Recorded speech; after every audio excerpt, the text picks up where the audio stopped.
Hi guys, and welcome to my channel. My name is Dasha, and today we're interviewing my friend called Juliet. Hello.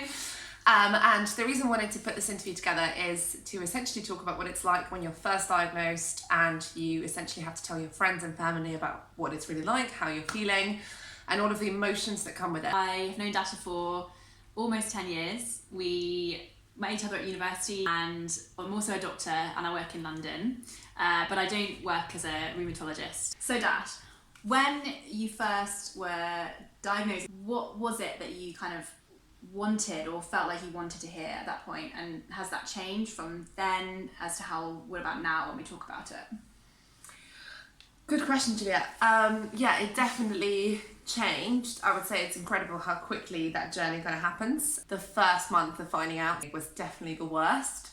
I think at the start, I just wanted my friends to ask me lots of questions, to really engage with me on it, for me to not feel guilty about talking about it a lot, because it was a bit of an obsessive thought at the time, I think quite understandably, and I sort of spent all of my personal time reading about it, researching it, so then I wanted to, that was my topic of conversation for a while, so to almost not feel judged for that, and for it to not be ignored. Like I talked about, you know, that weird feeling of kind of being at a house party, or like with people you don't really know, and then they're asking you questions, and you kind of feeling, oh, can I tell them, can I not tell them? And it'd be very odd if you didn't talk about it. So I wanted my friends to ask about it. I wanted my friends to be interested. Yeah, and that's probably at the very start, that is all I wanted from my friends. I didn't necessarily want advice on what I should do or the kinds of treatments that I should follow. I think that's less helpful at the beginning because you're just not ready to think about steps forward. You just want to feel sad and you want people to be there for you, and that's okay. And when you were feeling sad, did you want someone to say, don't be sad, Dasha, everything's going to be fine? Or did you want someone to say, I'm sorry for what's happening and it is really awful? I wanted them to say that this is really awful right now, but I promise you that this will get better, you know, or that you will feel different about it. And some people did say that irrespective of how the condition develops or progresses or doesn't progress, because anything's kind of possible, it's completely possible that it won't be that bad at all. I always just wanted them to say, like, the way you're feeling now is not the way you're going to feel for the rest of your life. And I think actually when I was feeling really down, I was thinking, well, I've got this condition for the rest of my life and this is how I feel about it. So wow, suddenly this is now how I feel about my life because of this. And that's definitely not true, even though I think at the time of kind of grief and pain, it feels like that's now forever your life. But it's, you know, it's not the case. So was the idea that your relationship with how you felt about the condition was always going to change, was always, well, can become so much more positive? Yeah, absolutely. Yeah, it definitely can. And I think that that's something you can promise to yourself, that it will become more positive and you will make it more positive, because it doesn't depend on other factors. It's just your perspective on... And that's something that your friends and family can help you develop that idea. Definitely, 100%. And then being encouraging of things that you can still do, and still totally inviting you to absolutely everything. You don't invite Dasha to anything, absolutely. She will go FOMO. What about like making like jokes and stuff about it, because we obviously have like a very banterous relationship. That is obvious. I think there's time and place for jokes. I think that actually at the very start, I would almost want to dictate the jokes that are being made about it, and obviously that's partly my personality, but I think it's probably true for a lot of people. Like if you are self-deprecating on your own account, that's great. If somebody else tries to make you self-deprecating, well, that doesn't really work, you know? You have to say, haha, what's my dating life going to look like when I've got arthritis in my lower back? What can that possibly impact? You know, that's the kind of jokes that I'm happy to make, but I don't want other people to make them about me at the time. We should definitely do a video about that. Relationships. What do you feel now you need from your friends?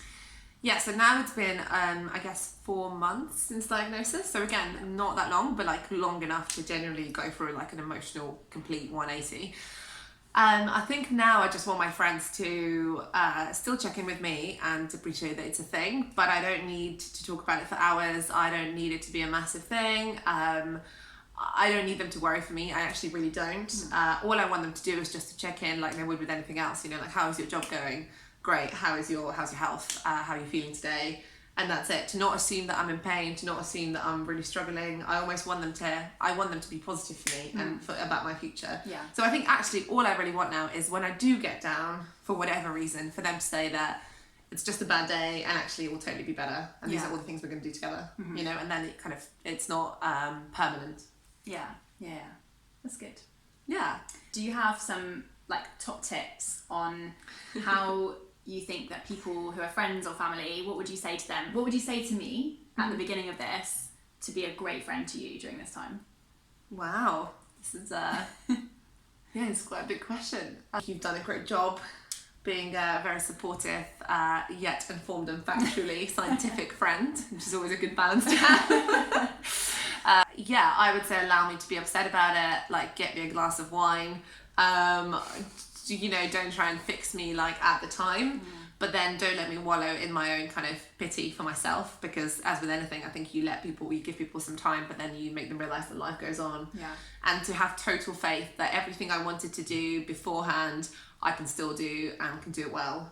And I think to have your friends kind of supporting you on that and saying, don't give up on this goal or this aim or whatever, is really empowering actually. Yeah. And just to be take an interest in the condition. So if I want to talk about a new treatment or a new diet, to be supportive as opposed to dismissive, or kind of saying, you know, maybe like there's not much evidence behind it. It's like, it doesn't, I actually don't really think it matters what you try out as a treatment, because if it makes you feel better to be doing something about the condition, it mentally will probably make you feel a lot better, as long as they're healthy choices. The next vlog is about the impact of alcohol on AS, so do tune in.